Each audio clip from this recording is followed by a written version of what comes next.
So, very Uh, good morning, dear participants and students and the faculty members and all the journalists. Those are the attending this webinar series. Today is the final day, and we have the stalwarts with us, Professor Purushottam Divakar Saab, and is also photojournalist in India today. Why use the word the professor? Because he is taking the on regular basis webinar and conducting the webinar in various institutions, including Parul University. So on behalf of the Parul University management, I welcome to you Divakar sir. On behalf of our Honorable President Sir, Vice Chancellor Sir, Registrar Sir, I welcome to you Sir. I do not want to take very much time today because you told me that you want to cover a lot of the things today regarding the mobile photo journalism or other kind of the things in technical part and etc. So I request you, sir, and I over to you, sir. Please start your today session and enlighten to us, enlighten to all the participants, and cover as much as you can cover the things, sir. So thank you very much, sir. And now I request you, sir. Please start the webinar. And I over to you, sir. Please. Thank you, Professor Ramesh ji. Good morning, all of you. आज हम webinar के तीसरे दिन हम लोग आज आप लोगों से मिल रहे हैं और आखिरी दिन इसलिए नहीं है कि हम जब तक इस संसार में हैं तब तक हमेशा कुछ न कुछ करते रहेंगे। तो yes, sir, मेरी दृष्टि में आज ये तीसरा दिन है पारुल यूनिवर्सिटी के साथ और on behalf of Ramesh ji और in respect of Parul university मैं कभी भी पारुल यूनिवर्सिटी को मना नहीं करूंगा कि मैं उनके साथ वेबिनार पे नहीं जुड़ने जा रहा हूँ। इसलिए ये आखिरी दिन नहीं, ये तीसरा दिन है। न जाने कितने दिन और जुड़ेंगे। और फोटो जर्नलिस्ट हूँ और शब्दों का शिल्पकार तो नहीं हूं, लेकिन चित्रों के माध्यम से कुछ लोगों को बताने की कोशिश करता हूं। तो विजनरी जो है वो बड़ा इंपॉर्टेंट होता है और विजनरी यही है कि ये मतलब अगर हम फोटोग्राफी के क्षेत्र में बोल दें कि ये आखिरी स्नैप है तो वहीं डेड हो जाता है बंदा और उसके आगे विजुअल्स बहुत सारे होते हैं। तो हम लोग आज कुछ टेक्निकल बातें करेंगे और विजन के बारे में बातें करेंगे। मैं मोजो के बारे में आपको सबसे पहले कुछ बताना चाहूंगा क्योंकि आपने रिक्वायरमेंट रखा था मोजो क्या है। बहुत सारी भ्रांतियां हैं, मतलब कई बार ऐसा होता है कि किसी भी विषय को सरलता से समझने और सरलता से समझाने के बजाय उसको जटिलता की तरफ धकेल दिया जाता है कि नाम, टेक्नोलॉजी, चीजें इस तरह से उलझा दी जाती कि बंदे को समझने में बड़ा मुश्किल होता है। अगर हम बात करें मोजो, और मोजो नाम की टर्म्स किसी भी डिक्शनरी में नहीं मिलेगी, लेकिन हम लोगों ने मोजो एक चीज बना दिया। What is the meaning of mojo? हमारे द्वारा क्रिएट किया गया सेल्फ क्रिएटेड एक वर्ड है जिसको हम उसकी फुल फॉर्म में मोबाइल जर्नलिज्म बोल देते हैं।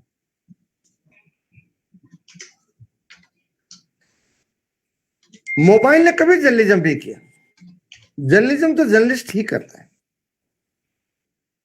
ये चीज क्लियर होना बहुत जरूरी है। मोजो मोबाइल जर्नलिज्म, मोबाइल कभी जर्नलिज्म नहीं करेगा, जर्नलिज्म सिर्फ और सिर्फ जर्नलिस्ट ही करेगा। Mobile is a multiple facility gadget, इसमें बहुत सारी फैसिलिटी आपको एक साथ में मिल जाती है। आप इससे फोटोग्राफ क्लिक कर सकते हैं, इमीडिएटली किसी भी मीडिया हाउस या सोशल मीडिया प्लेटफॉर्म पर आप डिलीवर कर सकते हैं। बहुत सारे ऐप उस तरह के होते हैं कि आप उसको इमेजेस को एडिट कर सकते हैं और एक फोटो जर्नलिस्ट और रिपोर्टर को यदि टेक्स्ट भी लिखना है तो कंप्यूटर, लैपटॉप या किसी और इक्विपमेंट की जरूरत नहीं है, वो उसके थ्रू अपना टेक्स्ट भी लिख के डिलीवर कर सकते हैं। तो कैमरा एंड कंप्यूटर दो इक्विपमेंट की फैसिलिटी जो कि जर्नलिज्म के लिए बड़ी महत्वपूर्ण है, आपको एक गैजेट में मिल जाती है। और कई बार जरूरत पड़ने पर किसी के स्टेटमेंट को रिकॉर्ड करना, किसी के ऑडियो को रिकॉर्ड करना, उसकी भी फैसिलिटी मोबाइल में मिल जाती है। तो मोबाइल जो है एक मल्टीपल फैसिलिटी का गैजेट है जिसको यूज जर्नलिस्ट करता है। वैसे तो सारी दुनिया कर रही है और हर व्यक्ति अपने अपनी जरूरत के हिसाब से उसको यूज कर रहा है। बहुत सारी बैंकिंग कंपनीज हैं, वो डॉक्यूमेंट स्कैन करने के लिए काम मिलेगी। बहुत सारे लोग डिफरेंट डिफरेंट तरह के प्रोडक्ट की, मतलब ये सही है या गलत है, उसका बारकोड स्कैन करने के लिए काम मिलेंगे। लेकिन हर व्यक्ति मोबाइल को अपनी अपनी जरूरत के हिसाब से यूज कर रहा है। तो जर्नलिस्ट भी उस मोबाइल को अपनी जरूरत के अनुसार उपयोग में ले सकता है, लेकिन काम तो जर्नलिस्ट को ही करना पड़ेगा। थॉट प्रोसेस जर्नलिस्ट के ही होंगे कि वो उसमें रिकॉर्ड क्या करना चाहता है, वो रिकॉर्ड क्या कर रहा है, वो डिलीवर क्या कर रहा है, डिलीवर क्या नहीं उसको करना चाहिए, सारी चीजें उसको तय करनी पड़ेगी। तो मोबाइल जर्नलिज्म का नाम लेने से हम कतई उस दिशा में नहीं जा सकते कि ये कोई एक डिफरेंट तरह का, यूनिक तरह का जर्नलिज्म है। Quick image and text delivery करने के लिए एक टूल है हमारे पास, मोबाइल, दैट्स ऑल। अब उसको अगर हम उसके बेनिफिट्स अगर देखें तो वो ये है कि कैमरा ऑपरेट करना जरूरी नहीं है कि हर व्यक्ति जानता हो। मैं बिल्कुल ये नहीं कह रहा हूं कि कैमरा ऑपरेट करना मुश्किल होता है। मैंने पहले भी बताया कि अगर मुश्किल होता तो मुझे जैसा सामान्य व्यक्ति तो सीख ही नहीं पाता। कैमरा ऑपरेट करना बड़ा इजी है, लेकिन क्या अवेलेबल होना जरूरी है हर व्यक्ति के पास में? क्या एक फोटो जर्नलिस्ट, हाँ मैं इस चीज को एग्री करता हूं कि यदि कोई फोटो जर्नलिस्ट है तो उसको कैमरा ऑल टाइम्स अपने पास रखना चाहिए। एटलीस्ट कुछ भी नहीं हो तो एक स्मॉल पॉकेट कैमरा उसकी जेब में होना चाहिए, क्योंकि किस समय उसके सामने कौन सा मूवमेंट हो जाए और उसको रिकॉर्ड करना पड़े।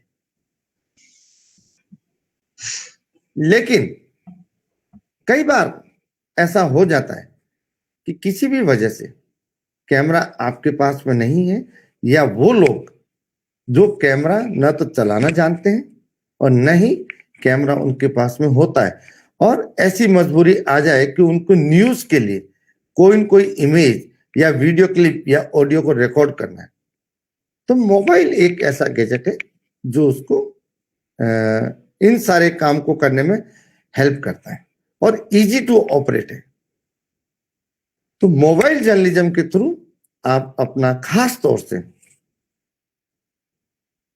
सोशल मीडिया पर यदि आप काम कर रहे हैं तो उसके लिए काफी हेल्पफुल है। ऑनलाइन ब्लॉग्स जो होते हैं न्यूज के लिए, बहुत सारी वेबसाइट्स होती है, बहुत सारे ब्लॉग्स होते हैं, वहां पर लोगों को ऑन स्पॉट इमीडिएटली कुछ टेक्स्ट एंड फोटोग्राफ्स और वीडियो को अपलोड करना होता है। बस उसी जरूरत के हिसाब से मोबाइल का यूज होता है और हमने उसका नाम रख दिया मोबाइल जर्नलिज्म, जबकि जर्नलिज्म तो आज भी जर्नलिस्ट कर रहा है।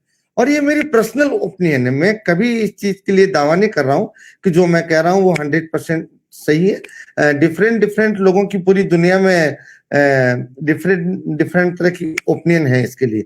और कुछ लोग तो हैं जो मोबाइल जर्नलिज्म सिखाने के लिए अपने आप को एक्सपर्ट भी मान चुके हैं, और वो ऐसा दावा करता है कि हमने कई मीडिया हाउस को मोबाइल जर्नलिज्म की ट्रेनिंग दी। अरे भाई, हिंदुस्तान के सारे जर्नलिस्ट इतने तो होशियार है जिस पर मुझे भरोसा है कि वो अपना मोबाइल तो कम से कम खुद ऑपरेट कर ही सकते हैं। और जिस बंदे को मोबाइल ऑपरेट करना आता है, मोबाइल की डिफरेंट तरह की ऐप यूज करनी आती है, वो बंदा सिर्फ इतना ही कर रहा है जो मटेरियल वो कंप्यूटर, कैमरा, लैपटॉप या किसी और टेक्नोलॉजी के थ्रू मीडिया हाउस तक पहुंचा रहा था, वो अपने मोबाइल के थ्रू पहुंचा रहा है। लेकिन जिम्मेदारियां वो सारी आज भी है जो एक जर्नलिस्ट को अपनी निभानी है, चाहे वो उपयोग उसमें मोबाइल करे या किसी और चीज का करे। देश हित में, समाज के हित में जो उसको डिलीवर करना है वो जिम्मेदारी उसको रखनी है। Mobile is a small gadget, mobile is a small tool for deliver the all type of image and text and video and audio to our media house or our online platform। इससे कुछ ज्यादा frame मुझे mobile journalism में नजर नहीं आता, क्योंकि दिमाग तो आखिर एक जर्नलिस्ट का ही काम में आना है, मोबाइल का नहीं। अगर मोबाइल जर्नलिज्म से रिलेटेड किसी भी बंदे को अगर कोई क्वारी हो तो वो जरूर मुझसे कर सकते हैं। लेकिन सर, आपकी परमिशन से मैं एक बार आपको रोकना चाहूंगा, एक सवाल आ रहा है जी। और सवाल ये है कि फोटोग्राफी पैशन और the profession, because of the editorial stock websites, it's a very competitive. This is the question from the some participants, and the Sudhatra someone is have this question, sir. Can you repeat this question? Yes, sir. Sir, is photography passion or profession? Okay. Because of the editorial stock websites, it's very competitive. Okay. बड़ा सामान्य सा सवाल है, और passion है या profession? एक आपका जो प्रोफेशन फोटोग्राफी पहले होगा, लेकिन यदि उसमें पैशन नहीं होगा तो आप उसमें सक्सेस नहीं हो पाएंगे। खास तौर से फोटो जर्नलिज्म के प्रोफेशन में बहुत महत्वपूर्ण सवाल किया है। अगर आपका पैशन नहीं है तो वैसे तो आप किसी भी प्रोफेशन में आप सक्सेस नहीं होंगे। प्रोफेशनल होना आपके लिए बहुत जरूरी है, लेकिन फोटो जर्नलिज्म जो है उसके अंदर यदि आपके पास में पैशन नहीं है आपको काम करने का, तो आप उसमें सक्सेस नहीं हो सकते। दोनों ही चीजें उसमें बड़ी महत्वपूर्ण है। और इस सवाल से रिलेटेड मैं बहुत ही जल्दी आपको कुछ फोटोग्राफ्स में दिखाऊंगा कि पैशन और प्रोफेशन क्या है। तो डॉक्टर साहब, मैं इस सवाल के जवाब में एक दो कुछ इमेज दिखा रहा हूं मैं। Yes sir. जिससे इससे रिलेवेंट जो मेरा आंसर है वो और मतलब मजबूत हो जाएगा। Yes sir.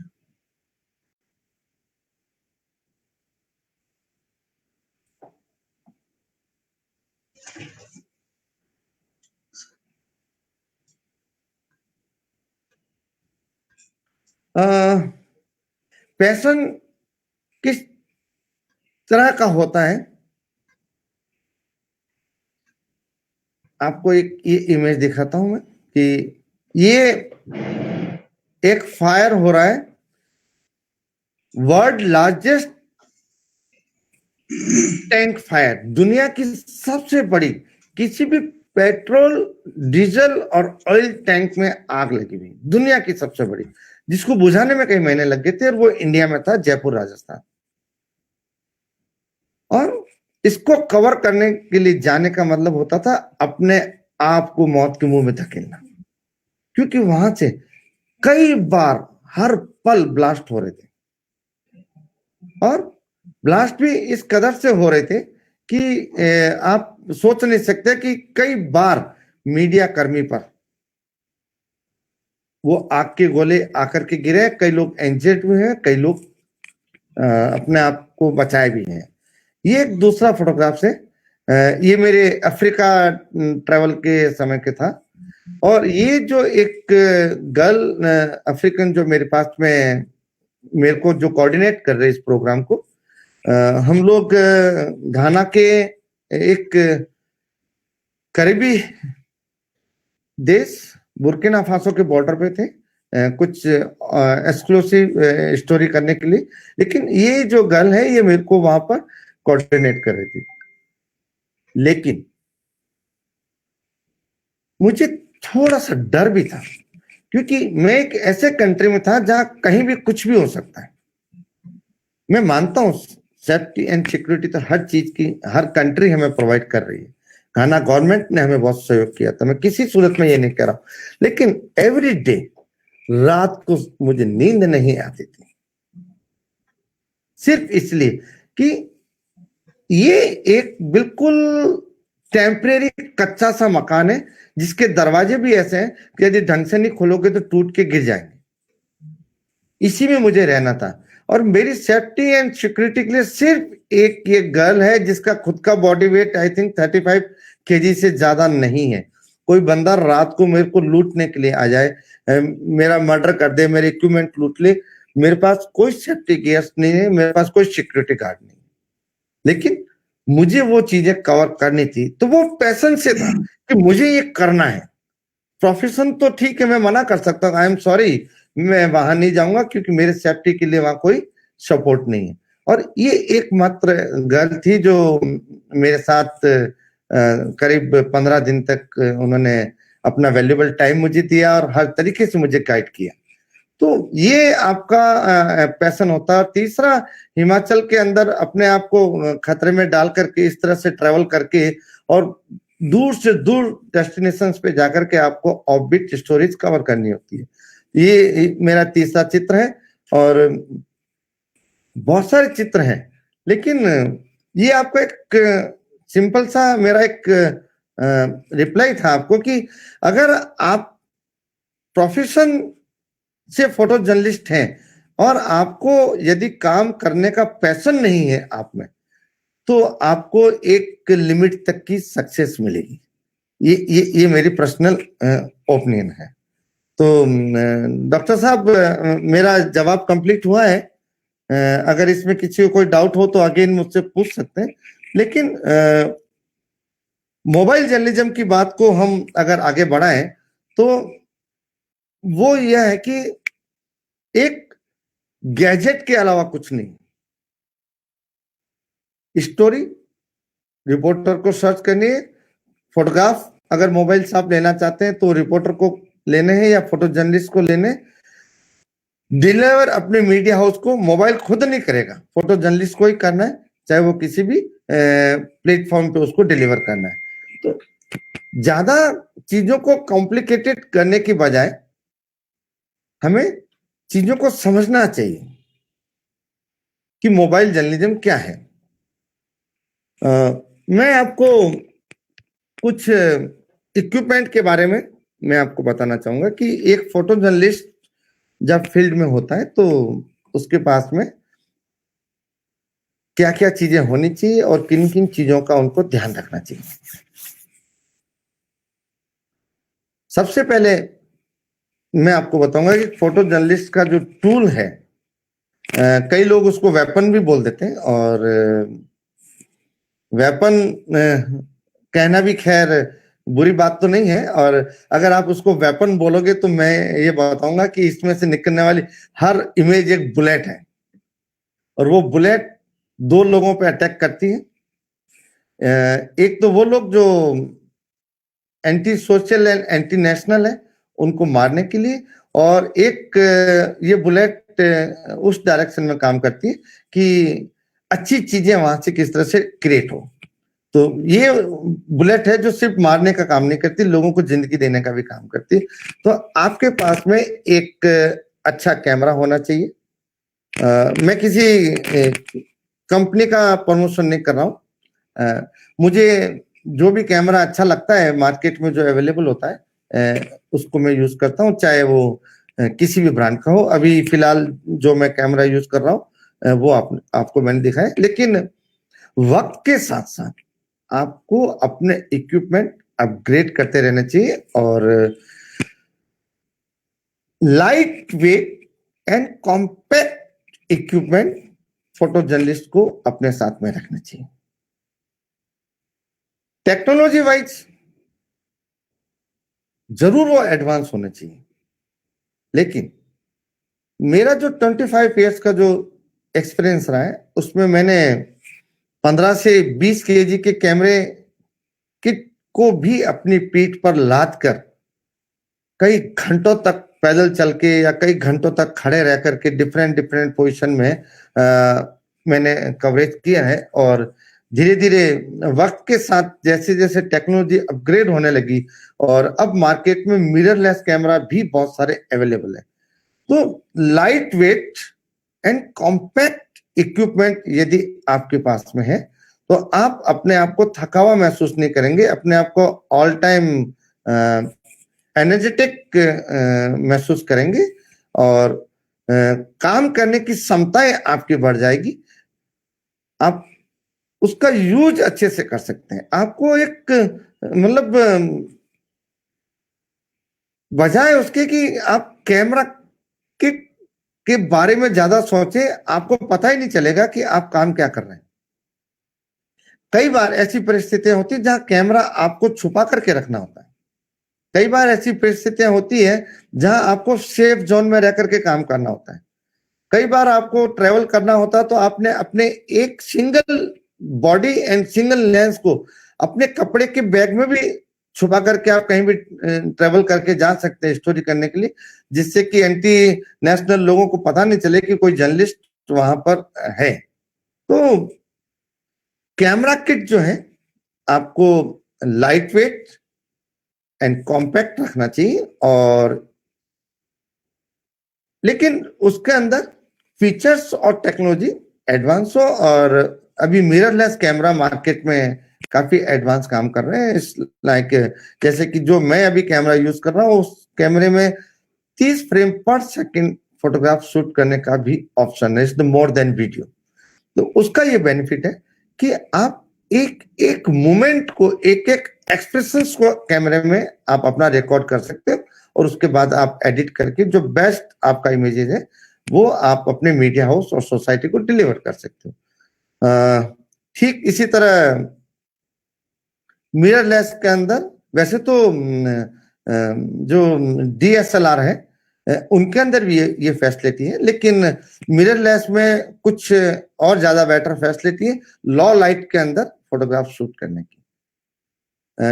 फोकस जो है वो बहुत ही क्विक और शार्प मूवमेंट होता है और बहुत सारी एडवांस चीजें कैमरे में है जो इतने शॉर्ट टाइम में मैं शायद नहीं डिलीवर कर पाऊंगा, लेकिन इतना जरूर बताना चाहूंगा कि light weight, compact, advance technology के कैमरे आपके पास में होने चाहिए और हाई मेगापिक्सल की तरफ आपको जाने की जरूरत नहीं है, क्योंकि यदि आप हाई मेगापिक्सल का कैमरा यूज करेंगे तो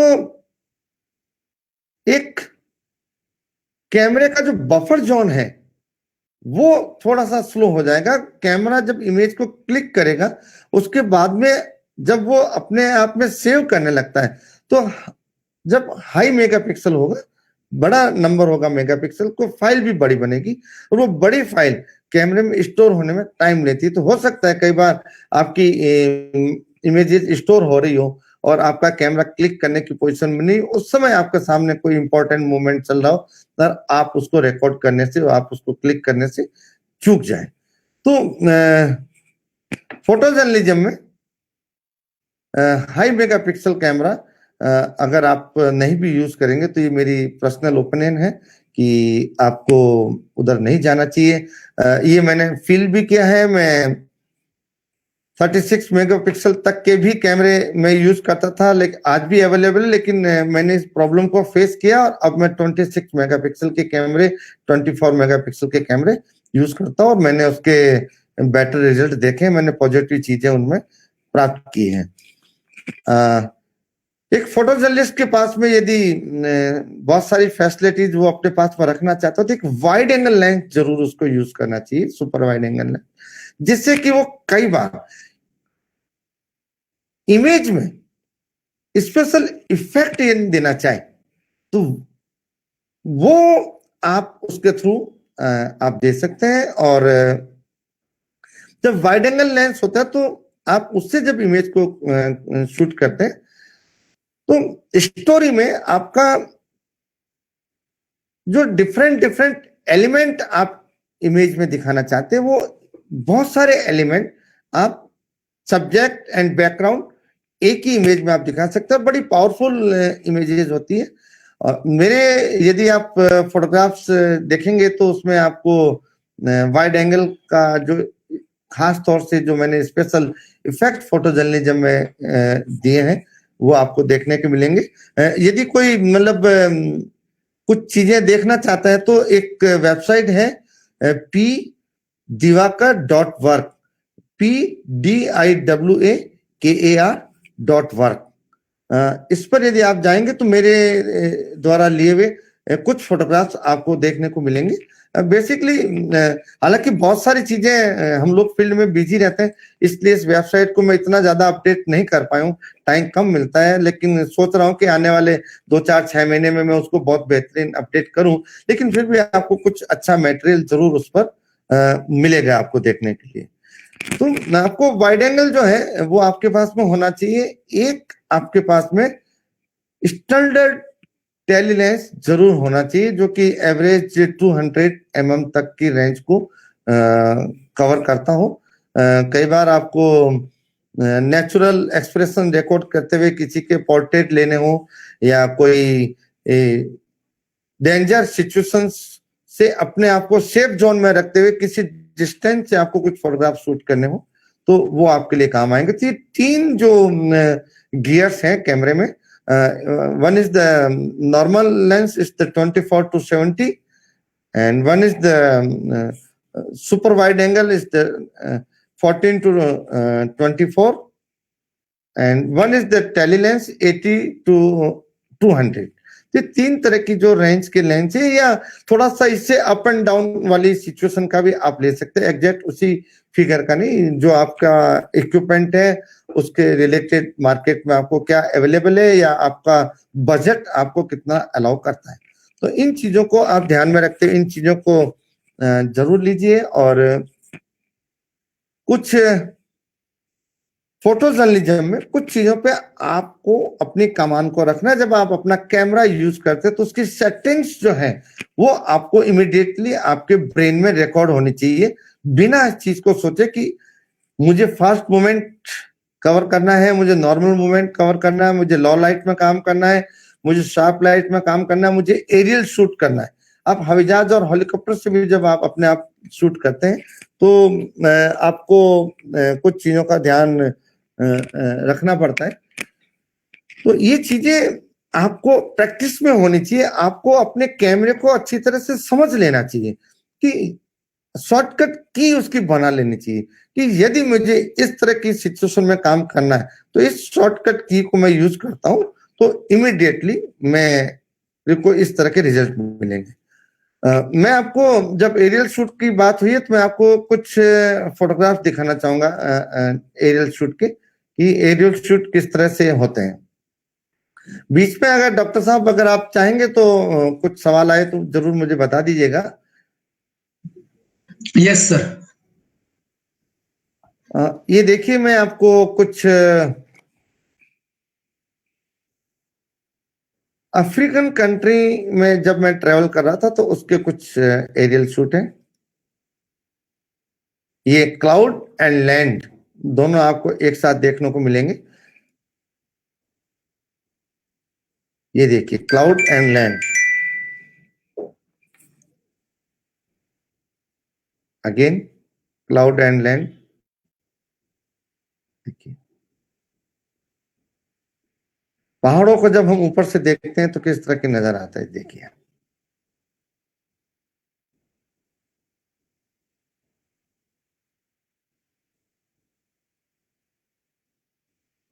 ये बहुत बड़े बड़े पहाड़ हैं देखने में तो, लेकिन जब हम ऊपर से हेलीकॉप्टर से इनको जब शूट करते हैं तो किस तरह के दृश्य आपको देखने को मिलेंगे। ये चित्र दिखाने का सिर्फ मेरा एक ही उद्देश्य था कि जर्नलिज्म में जब आप काम कर रहे हैं तो आपको सिर्फ रेगुलर न्यूज ही काम नहीं करनी है, इसके अलावा आप में स्पेशलिटी क्या है जिससे कि आपके फोटोग्राफ्स को लोग पसंद करें और आपका जो काम है दुनिया में एक अलग तरह की पहचान बनाए। ये एक अफ्रीकन कंट्री में एक कबीला है और इन लोगों के पास में किसी भी तरह की इलेक्ट्रिसिटी, मोबाइल, इंटरनेट कोई फैसिलिटी नहीं। हम लोग यदि एक पल के लिए इंटरनेट की स्पीड भी अगर स्लो हो जाती है तो परेशान हो जाते हैं। तो सोचिए कि ये लोग अपनी लाइफ को किस तरह से सरवाइव कर रहे होंगे, और उसके आसपास कोई इंफ्रास्ट्रक्चर डेवलपमेंट कुछ भी नहीं, कुछ भी नहीं। तो ये मैंने आपको अफ्रीकन कंट्रीज के कुछ फोटोग्राफ्स दिखाए हैं आपको। तो ये इसलिए दिखा दिए गए कि अचानक बात हुई और इक्विपमेंट की, और उसके अंदर हमने आपको कुछ चीजें दिखाई है। लेकिन फोटो जर्नलिज्म का काम सिर्फ यहीं पर आकर के खत्म नहीं हो जाता। फोटो जर्नलिस्ट जो है सोसाइटी के लिए कुछ ऐसे रिसर्च वर्क करके और सोसाइटी के सामने डिलीवर करता है जिससे सोसाइटी में बहुत बड़े बड़े रिवोल्यूशंस आते हैं, बहुत बहुत बड़े बड़े बदलाव आते हैं जो लोगों ने देखे हैं। रोहिंग्यान का जब मूवमेंट हो रहा था और एक सी बेड पर एक छोटा सा बेबी का डेड बॉडी का जो इमेज हमारे एक साथी फोटो जर्नलिस्ट ने जब क्लिक किया, उसके बाद पूरी दुनिया का उन लोगों के प्रति जो एक पॉजिटिव डायरेक्शन हुआ, उन लोगों को, उन शरणार्थियों को अपने देश में आने की जो अनुमति दी, वो प्रभाव सिर्फ एक फोटोग्राफ का था। एक सिंगल इमेज ने हजारों लोगों की विचारधाराओं को बदल दिया। तो इस तरह के फोटोग्राफ्स जो हैं वो सोसाइटी के अंदर जब तक हम डिलीवर नहीं करेंगे तब तक बड़ा मतलब मुश्किल होगा कि किस तरह से फोटो जर्नलिज्म जो है वो हमारा जो है आगे बढ़ेगा। बात जब आती है कि फोटो जर्नलिज्म के प्रोफेशन में करना क्या चाहिए, आमतौर से दो तरह के लोग इस प्रोफेशन में एंट्री करते हैं। एक वो लोग जो फोटोग्राफी जानते हैं, और एक वो लोग जो कहीं से जर्नलिज्म एंड मास कम्युनिकेशन का एजुकेशन लेकर के आते हैं। लेकिन मैं दोनों में से किसी भी तरह के एजुकेशन पर डाउट नहीं करता हूं। दोनों ही एजुकेशन बड़े रेस्पेक्टेबल हैं और बड़ी सिद्धता के साथ एक एक इंस्टीट्यूट, एक एक प्रोफेसर, जहां पर जिन इंस्टीट्यूट में कई लंबे अरसे का नॉलेज लिए हुए गोल्ड मेडलिस्ट, पीएचडी किए हुए लोग उन बच्चों को पढ़ाते हैं। लेकिन उस एजुकेशन के साथ साथ विजनरी डेवलपमेंट एंड कंट्री को through the photo journalism deliver क्या किया जाता है वो भी पढ़ाया जाता है। लेकिन वो पढ़ाने के बाद उन लोगों के ब्रेन में अपना स्पेस कितना क्रिएट कर पाता है वो बड़ा महत्वपूर्ण है। शिक्षक अपना पूरा प्रयास करते हैं उनको best photo journalist and reporter बनाने का, और कई ऐसे आयाम हमने देखे हैं कि डिफरेंट डिफरेंट इंस्टीट्यूट से निकले हुए लोग आज देश और दुनिया में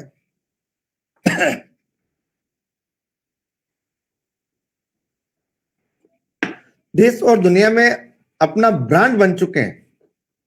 लेकिन एक लिमिटेड लोग इस तरह से निकलते हैं। तो उन स्टूडेंट के ब्रेन में स्पेस जरूर एक क्रिएट होना चाहिए, और वो जो स्पेस है वो एक बेटर फोटो जर्नलिस्ट आपको बनाएगा। कई सालों से फोटो जर्नलिज्म करते करते ये बात कई बार सुनने को मिली, इस वेबिनार में भी सुनने को मिली कि फोटो जर्नलिज्म का जो है जॉब का बड़ा क्राइसिस रहता है और बड़ा मुश्किल होता है जॉब इसमें लेना, कंपटीशन बहुत ज्यादा है। तो इसके बारे में क्या सोचना है आपको? तो मैंने एक जवाब दिया था कि यदि आप एक्सपर्ट हैं तो आपको कोई भी मीडिया हाउस रखने से मना नहीं करेगा। फोटो जर्नलिस्ट का जो जॉब है कभी भी दुनिया में कम नहीं हो सकता। तो एक्सपर्ट फोटो जर्नलिस्ट बने कैसे? तो एक्सपर्ट फोटो जर्नलिस्ट बनाने के लिए जिस तरह से हिंदुस्तान के बहुत सारे इंस्टीट्यूट काम कर रहे हैं, उसमें एक छोटा सा प्रयास मैंने भी किया है। और वो प्रयास ही है कि मैंने 3 साल तक का एक प्रोजेक्ट अपने आप में लिया है।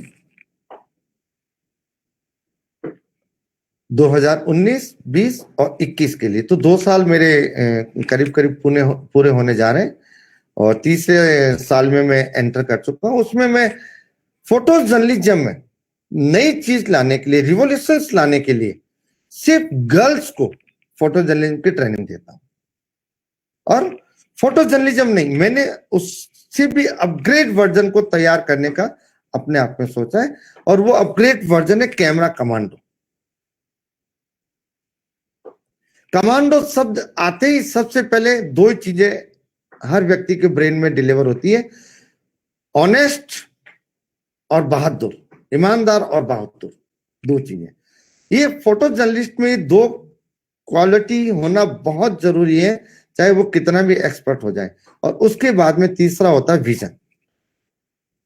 तो इन कैमरा कमांडो को हम किस तरह से ट्रेनिंग देते हैं, मैं 1 सेकंड के अंदर मैं आपको इसके 2-3 चित्र दिखाता हूं, फिर मैं आपको आगे की कुछ और चीजें मैं दिखाऊंगा।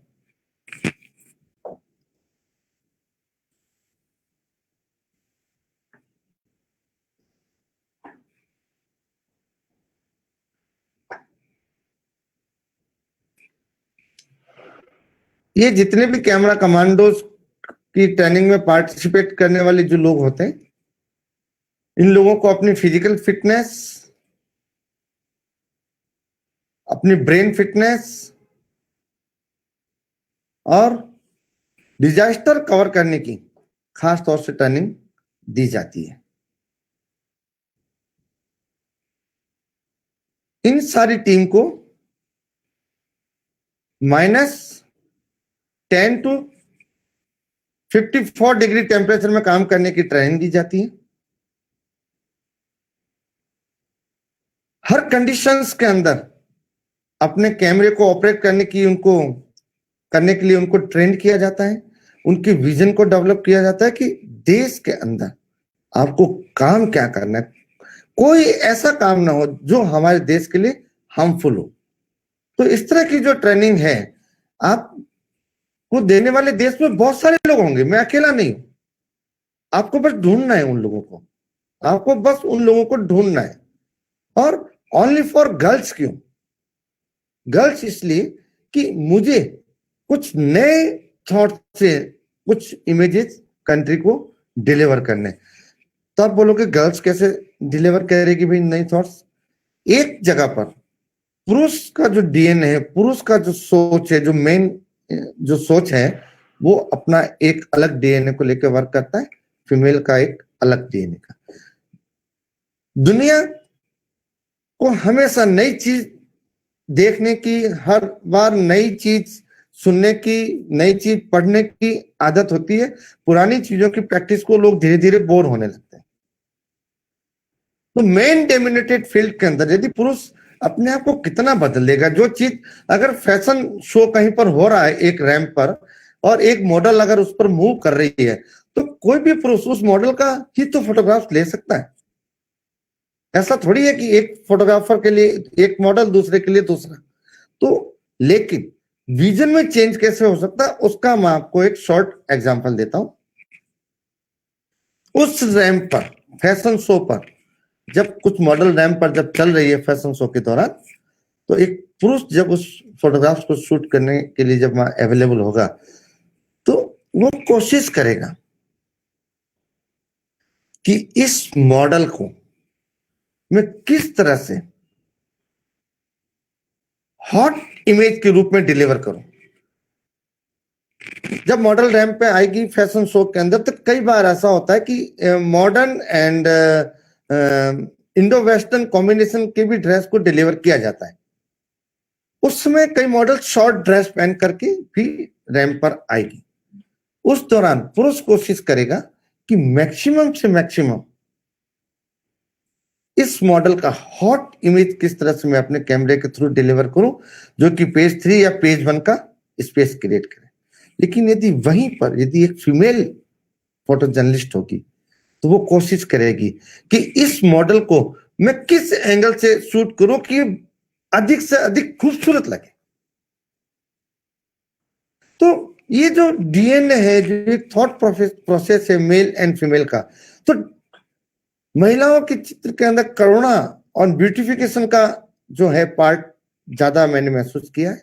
और मेल जो है सोसाइटी के लिए अच्छी से अच्छी बहुत सारी चीजें भी डिलीवर करते हैं, लेकिन महिलाएं भी वो बहुत सारी चीजें डिलीवर करने के साथ साथ उनमें जो मातृत्व जो होता है, उनमें जो प्यार जो होता है, एक रेस्पेक्ट जो होता है, मैं ये बिल्कुल नहीं कह रहा हूं कि पुरुषों में नहीं होता, पुरुष में भी होता है, लेकिन महिलाओं में 100% होता है। महिलाओं में 100% होता है, पुरुषों में भी होता है, लेकिन महिलाओं में 100% होता है।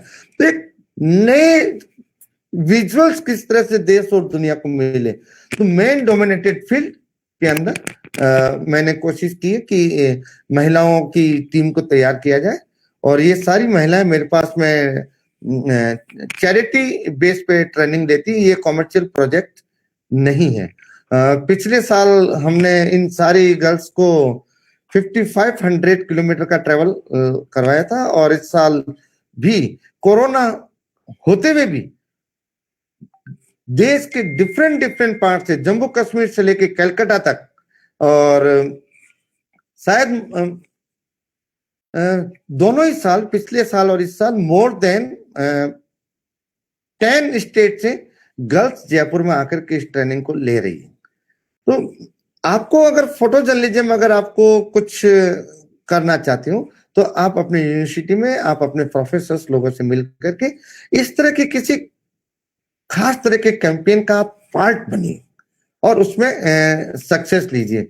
समय कम बच रहा है, लेकिन मैं कुछ आपको फोटोग्राफ दिखाना चाहूंगा कि फोटो जर्नलिज्म का अगर मैंने आपको विजुअल्स नहीं दिखाए तो आपको विजन का डेवलपमेंट में थोड़ी सी मतलब कमी रह जाएगी। मैं चाहूंगा कि आपको कुछ बेहतर फोटोग्राफ दिखाई जाए।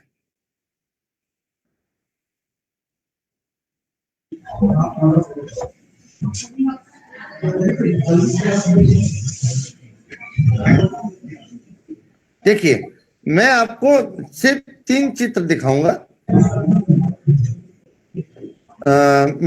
मैं चाहूंगा कि कोई भी एक व्यक्ति मेरे को इस इमेज के बारे में बोल के बताए कि ये इमेज क्या है। अगर मेरी आवाज आप लोगों तक पहुंच रही है तो।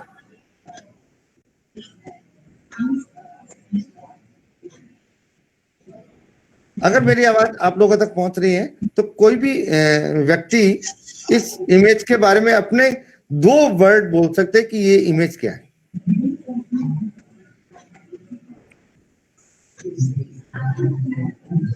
ओके, मुझे लगता है मेरी आवाज आप लोगों तक नहीं पहुंच रही है। नहीं, आवाज तो आ रही है सर आपकी, हम ऑब्जर्व कर रहे हैं कि हम क्या उत्तर दें आपके प्रश्न। चलो, ये किसी यात्रा का मुझे दृश्य लग रहा है जिसमें कि कुछ सामान ये जो व्यक्ति वो लेके जा रहा है, किन्हीं व्यक्तियों का किसी यात्रा के अंदर, ऐसा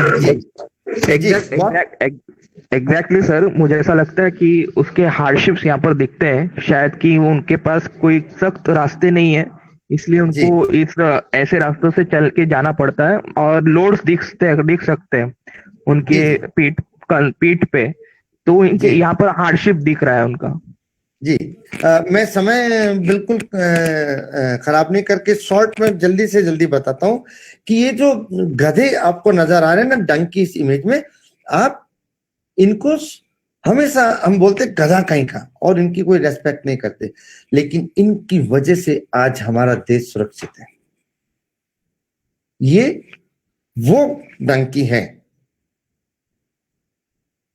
जो कि सियाचिन में हमारे देश के जो वीर बहादुर सैनिक अपनी जान को खतरे में डालकर हमारे देश की रक्षा करते हैं, उनके लिए फ्यूल पहुंचाने का काम करते हैं, क्योंकि वहां कोई और ट्रांसपोर्ट मोड हो ही नहीं सकता। मतलब कि वहां एक हेलीकॉप्टर के अलावा कोई और ट्रांसपोर्ट मोड नहीं है सामान डिलीवर करने का, और हेलीकॉप्टर से आप फ्यूल को डिलीवर नहीं कर सकते क्योंकि ऊपर से फेंकना होता है, और फ्यूल का वेट भी इतना ज्यादा होता है कि हेलीकॉप्टर के लिए कैरी करना भी मुश्किल होता है।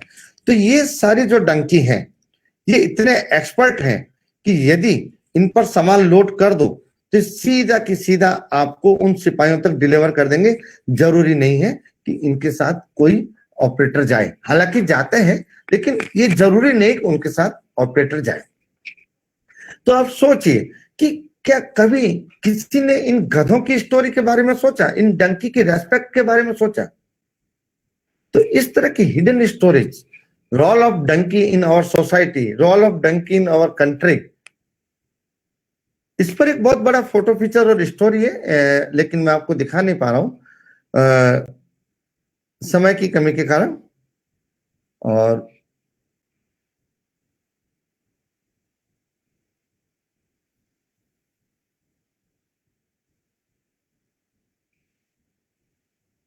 न्यूज कवरेज, किस तरह से आपका बेटर वर्क, ये इंडिया टुडे का कवर फोटोग्राफ है जो मैंने क्लिक किया है, और इसका थीम है नया भारत। इस मैगजीन का जो कंप्लीट इशू है, इसका सब्जेक्ट था द न्यू भारत। अब न्यू भारत कंसेप्ट पे जब आपको एक फोटो शूट करने के लिए दिया जाता है तो आप डिलीवर क्या करेंगे? ये उस समय आपको अपने ब्रेन को एक थॉट प्रोसेस में ले जा करके और एक स्मॉल प्लांट फोटो शूट करना पड़ेगा। तो इसमें मैंने जो ये हट है, इस हट को मैंने एक इंडिया का रूरल एरिया दिखाया है। उसके पीछे बहुत सारी महिलाएं जो घूंघट निकाल के बैठी हुई है, जो कि आमतौर पे भारत के अंदर घूंघट प्रथा है। राजस्थान के लास्ट बॉर्डर डिस्ट्रिक्ट बाड़मेर के स्ट्रीम विलेज का ये फोटो है। और उसके बाद में ये पहले ऐसा होता था, एक फीमेल को हमने 90 डिग्री एंगल, एक बड़ी मतलब ताकत के साथ, अब नए भारत में महिलाएं अपना फेस कवर नहीं करती, बहादुरी से अपना काम खुद करती है। तो दैट इज द चेंज। पुराना भारत क्या था और नया भारत क्या है, एक सिंगल इमेज में हमने इसको डिलीवर करने की कोशिश की है।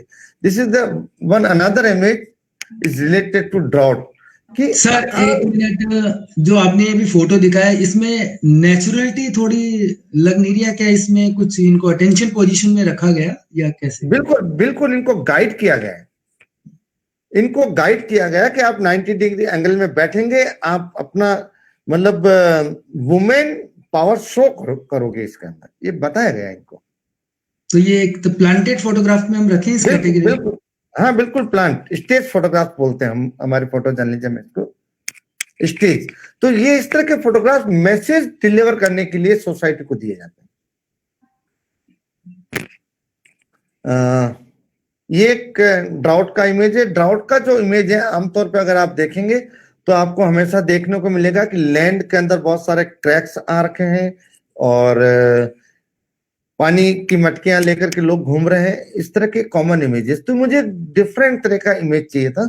तो अकाल के दौरान पानी और चारे की कमी की वजह से किस तरह से सैकड़ों जानवर, सैकड़ों पशु, सैकड़ों गायें मर रही है, और उनको मरने के बाद किस तरह से उनको ट्रक्स में भर भर के और किसी जगह पर डैम करने के लिए ले जाया जा रहा है। तो एक मैंने डिफरेंट तरह का एक फोटोग्राफ्स डिलीवर करने की मैंने कोशिश की है। और मेरा ये भी मानना है कि इस तरह का फोटोग्राफ्स शायद पहले कभी मीडिया में देखने को नहीं मिला। एक और ये इमेज है, ये सारे इमेज इंडिया टुडे में पब्लिश हुए हैं, वो स्कैन कॉपी दिखा रहा हूं मैं आपको। डेजर्ट के अंदर जब फ्लड हुआ था बाड़मेर डिस्ट्रिक्ट में, एक और ये इमेज है, ये इंडिया टुडे की कवर स्टोरी थी, बेस्ट ऑफ इंडिया। तो इंडिया की जो बेस्ट जो चीजें थी उनमें से एक इस चीज को भी सिलेक्ट किया गया था कि किस तरह से फोक आर्टिस्ट अपनी परफॉर्मेंस पूरी दुनिया में दे करके और इंडिया का नाम ऊपर कर रहे हैं। अगेन एक इमोशनल स्टोरी कि ऑपरेशन पराक्रम के समय जब भारत और पाकिस्तान के बीच बहुत ज्यादा टेंशन हो गई थी और बॉर्डर पर हमारी बहुत सारी सेनाएं जा चुकी थी, जब थोड़ा सा टेंशन कम हुआ तो सेनाएं जब वापस लौट करके अपने अपने क्षेत्र में चले गई बॉर्डर को छोड़ के, उस समय जो लैंड माइन्स जो दुश्मन के लिए जो बिछाए गए थे वो पूरी तरह से रिमूव नहीं हो जाने की वजह से देश के कई नागरिक इंजर्ड हुए। और इंजर्ड होने के बाद के उनके फोटोग्राफ थे, तो हम देश के वीर सिपाहियों के साथ साथ इन सिपाहियों को भी हमें सैल्यूट करना चाहिए कि देश के अंदर फौज के साथ साथ सिविलियन लोग भी देश की रक्षा में कितना काम करते हैं। अनऑथराइज माइनिंग किस तरह से बड़े पहाड़ों को काट करके खत्म कर लिया जाता है, ये भी एक एरियल फोटोग्राफ्स है। और किस तरह से हिंदुस्तान का made in India solar plant, again एक कवर फोटो है इंडिया टुडे में। तो ये इस तरह के जो फोटोग्राफ्स हैं, ये आपको एक डिफरेंट कैटेगरी में ला करके खड़ा करता है अपने आप को। और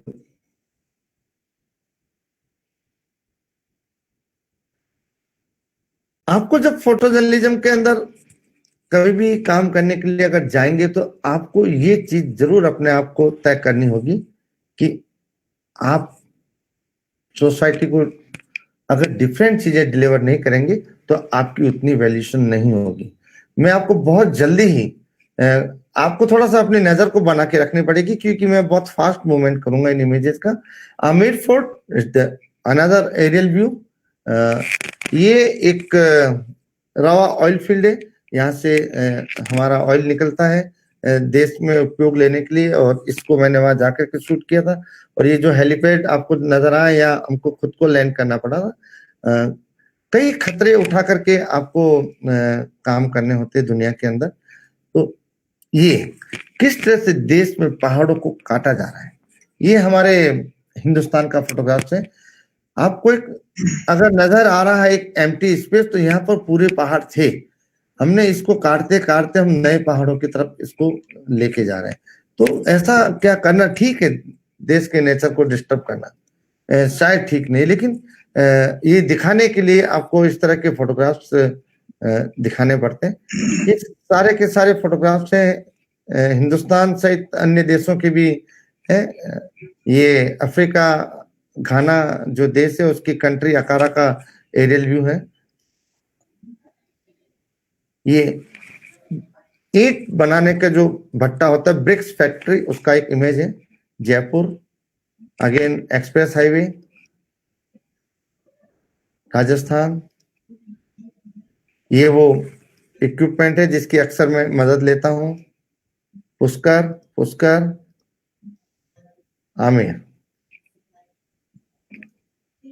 आपका सर जो जयपुर बॉम्ब ब्लास्ट सीरीज वाला कुछ है आपके पास इसमें अभी available? Jaipur bomb blast series वाला में 1 मिनट।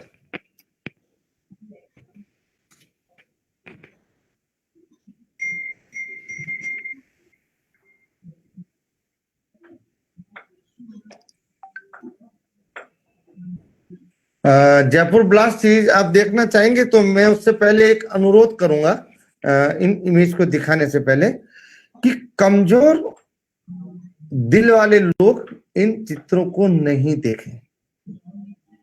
मैं एक बार फिर अनुरोध करूंगा, कमजोर दिल वाले लोग इन चित्रों को नहीं देखें, इन फोटोग्राफ्स को नहीं देखें।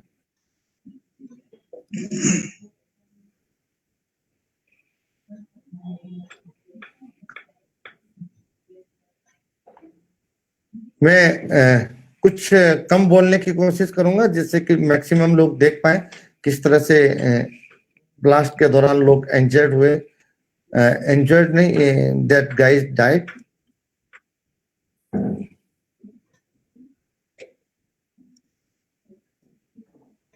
ट्रक में डेड बॉडीज भरी भी पड़ी, उनके बीच में एक जिंदा व्यक्ति भी बैठा हुआ है। किस तरह से डेड बॉडीज को उठा उठा के ट्रकों में डाला जा रहा था। डेड बॉडीज सड़कों पर बिखरी हुई पड़ी है, ये देखिए खून।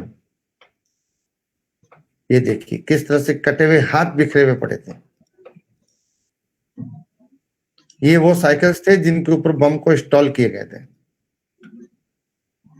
तो मैंने आपको कुछ जयपुर बम ब्लास्ट के चित्र दिखाए, और मैंने इसलिए इनको बहुत जल्दी जल्दी दिखाया कि कई बार इस तरह के चित्र देख करके और कुछ लोग विचलित हो जाते हैं, उनको ढंग से नहीं देख पाते। तो डॉक्टर साहब, मैंने कोशिश की है जयपुर बम ब्लास्ट दिखाने की आपको। Yes sir. अब मैं आपको कुछ ऐसे फोटोग्राफ दिखाना चाहूंगा आने वाले 5 मिनट में, जिससे कि लोग थोड़ा सा रिलैक्स महसूस करें इस तरह के फोटोग्राफ्स को देखने के बाद।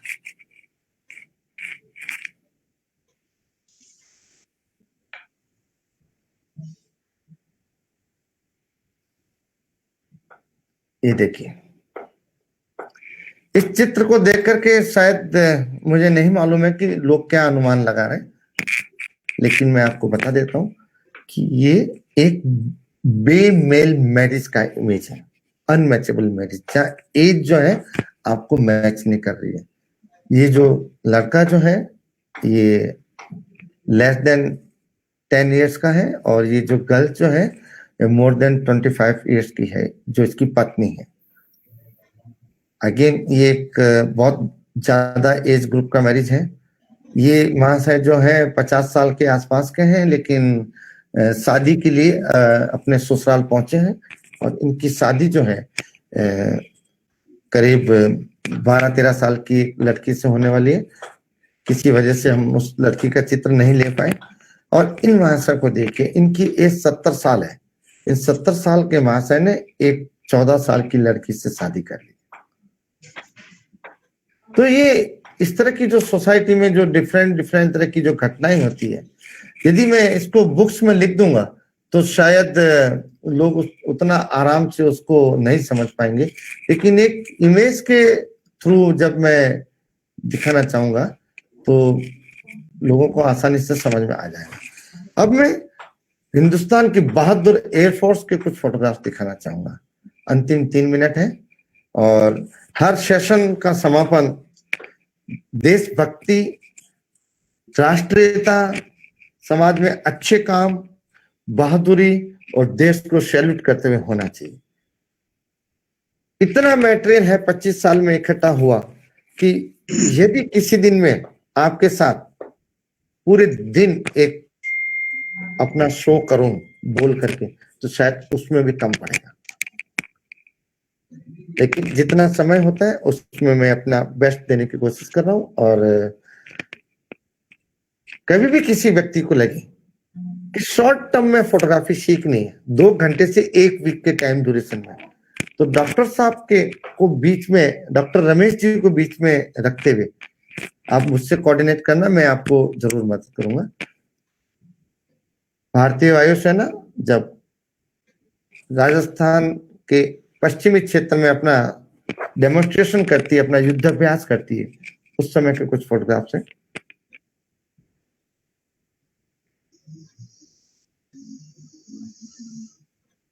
ये जब एयरक्राफ्ट जब लाइव एक्सरसाइज करते थे, बॉम्ब जब गिराए जाते किसी टारगेट को खत्म करने के लिए, तो इस तरह के आपको व्यूज देखने को मिलेंगे। एयर टू एयर किस तरह से फ्यूल रिफिल किया जा रहा है। और मैं आपको एक चीज बता दूं कि जितने भी फोटोग्राफ्स मैं आपको दिखा रहा हूं, ये सारे मैंने स्वयं ने क्लिक किए हुए, मैं किसी और के चित्र नहीं आपको दिखा रहा हूं। ये देखिए किस तरह से एक बॉम्ब जमीन पर गिरता है तो तबाही होती है। और air to air missiles helicopter के थ्रू डिलीवर करना, अगेन हमारे देश के बहादुर कमांडो किस तरह से दुश्मन के क्षेत्र में उतर के और दुश्मन की धज्जियां उड़ा देते हैं।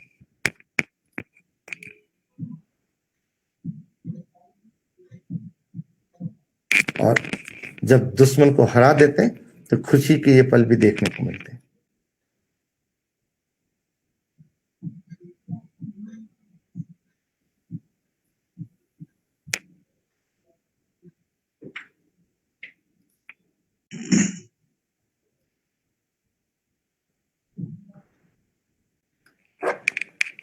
तो डॉक्टर साहब, मैंने प्रयास किया है अपनी तरफ से कुछ डिलीवर करने का। लगातार 3 दिन हम सभी लोग साथ में रहे। लगातार 3 दिन तक आप लोगों ने मुझे सुना और आप लोगों के साथ मुझे जुड़ने का एक अवसर प्राप्त हुआ। मैं उसके लिए पारुल यूनिवर्सिटी कि जितने भी लोग हैं, चेयरमैन से लेकर के और छात्र तक, सभी का धन्यवाद देता हूं और ये उम्मीद करूंगा कि मेरे देश को, हमारे देश को हमेशा अच्छा और खूबसूरत बनाने में मास कम्युनिकेशन एंड जर्नलिज्म के छात्र अपनी better journalism and photo journalism का डिलीवर करके सहयोग करेंगे। Thank you very much sir. आपने मेरे प्रथम अनुरोध में ही और एक फोन मात्र पे आपने अपना जो हमारी तरफ से वेबिनार का जो निमंत्रण आपने स्वीकार किया और 3 दिन तक आपने अपने अथक परिश्रम से अपने जो 25 साल का जो अनुभव हमसे साझा किया, जिसमें आपने फोटो जर्नलिज्म का ऐसा कोई एरिया नहीं छोड़ा जो आपने कवर नहीं किया हो। आपने लेह लद्दाख से लेकर के घाना की यात्रा हमें कराई, कुंभ दर्शन भी कराया, तो अंत में आपने देश के जवानों का जलवा भी दिखाया। इसके साथ ही आपने बीच में बहुत सारी चीजें ऐसी बताई जो कि एक फोटो जर्नलिस्ट के लिए बहुत जरूरी है।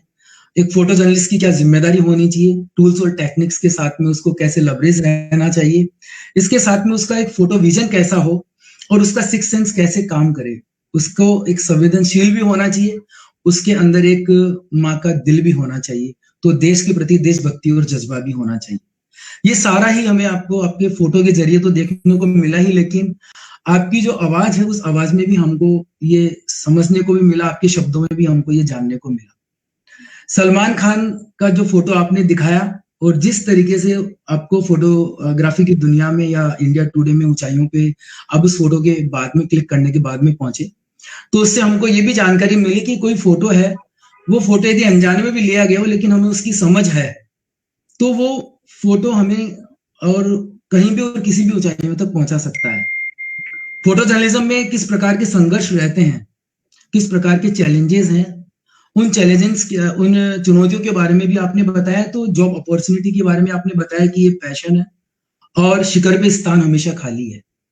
इन सभी चीजों से आपने हमें अवगत कराते हुए मैं ये मानता हूं कि ये 3 दिन का जो सेशन रहा है वेबिनार का, निश्चित रूप से हमारे विद्यार्थियों को तो लाभान्वित करेगा ही, और हमारे जो तमाम प्रतिभागी हैं, चाहे वो मीडिया टीचर्स हैं, मीडिया एजुकेटर्स हैं, चाहे जर्नलिस्ट हैं, और भी कोई प्रतिभागी इसमें जुड़े हुए, उन्हें भी लाभान्वित करेंगे।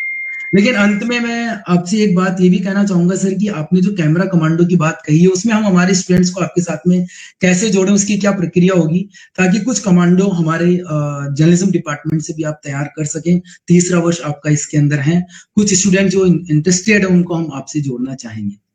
ये भी एक सवाल है, इसके बाद में फिर मैं एक फॉर्मल वोट ऑफ थैंक्स देना चाहूंगा। ये मेरा आपसे रिक्वेस्ट है सर। अगर आप से लेटर लेकर के कोई भी छात्र अगर मेरे से संपर्क करेगा तो मैं आपको वादा करता हूं कि मैं मना नहीं करूंगा। Thank you very much sir. और अभी गोपी मैडम है, वो भी हमारे साथ जुड़ चुके हैं, शायद इनकी कार्य की व्यस्तता के कारण उस समय आप जुड़ नहीं पाए थे। अखिलेंद्र कटियार सर भी हमारे साथ में, दोनों ही असिस्टेंट प्रोफेसर हैं, और शिवम बलेवर सर है, इन्होंने अभी रिसेंटली 2 दिन पहले ज्वाइन किया है। अखिलेंद्र कटियार सर, गोपी मैडम दोनों ही जर्नलिस्ट बैकग्राउंड से हैं, हिंदुस्तान और टाइम्स ऑफ इंडिया के आपने पहले सेवाएं दी और वर्तमान में assistant professor journalism mass communication department में। तो बहुत बहुत धन्यवाद सर आपका। आपने यस सर, आप कुछ कहना चाहते हैं? मैं ये कहना चाह रहा हूँ कि जो जर्नलिज्म बैकग्राउंड से जो लोग यूनिवर्सिटी में आए हैं, इस तरह के लोगों की बहुत आवश्यकता है देश के अंदर, डिफरेंट यूनिवर्सिटी में, कि ये जो अपना जो प्रैक्टिकल अनुभव जो स्टूडेंट को डिलीवर करेंगे, उससे बड़ा देश को योगदान कुछ हो ही नहीं सकता। इससे बड़ा देश को कोई योगदान हो ही नहीं सकता। और इसी थॉट से मैं बहुत सारे बेस्ट फोटो जर्नलिस्ट देश को डिलीवर करना चाहता हूं, क्योंकि मैंने इसको जिया है और अभी तक मैं जी रहा हूं। इसलिए मैं इनका अपनी तरफ से धन्यवाद देना चाहूंगा कि देश को बेहतर जर्नलिस्ट डिलीवर करने के लिए ये एजुकेशन फील्ड में आए। इसलिए मैं आपको हमेशा मतलब दिल से रेस्पेक्ट करूंगा। ये thank you sir. Thank you so much sir, thank you so much. Thank you very much sir. 3 दिन के इस सेशन के अंदर ऐसा लगा भी नहीं कि हमारी कोई पलक भी झपकी हो। मैं खुद भी लगातार देखता रहा, सुनता रहा और कब 60 मिनट पूरे हो गए, लेकिन ऐसा लगा कि अभी भी मन प्यासा है आपकी फोटो को देखने के लिए और अभी भी हम चाहते हैं कि आपको लगातार आपकी फोटो को, आपके वर्क को हम देखते रहें। इन शब्दों के साथ मैं आपका धन्यवाद देना चाहता हूँ on behalf of the Parul university, on behalf of the Parul university management, on behalf of the Parul university president sir, vice chancellor sir, registrar sir और सभी जो पार्टिसिपेंट्स हैं उनकी तरफ से मैं आपका धन्यवाद ज्ञापित करता हूं और बार बार हम आपको पीयू वेबिनार प्लेटफॉर्म पे देखना चाहते हैं। इसी के साथ में I also thank to our PU webinar technical team, जिन्होंने 3 दिन तक लगातार अपने अथक परिश्रम के साथ में बिना किसी तकनीकी खामी के हमको जोड़े रखा और बीच में एक भी सेकंड ऐसा नहीं आया कि हमें किसी टेक्निकल ग्लिचेस का सामना करना पड़ा। So we thank you sir, thank you very much sir, thank you very much sir, again and again thank you very much sir, thank you sir, thank you sir, thank you, thank you, thank you very much sir, thank you sir, thank you.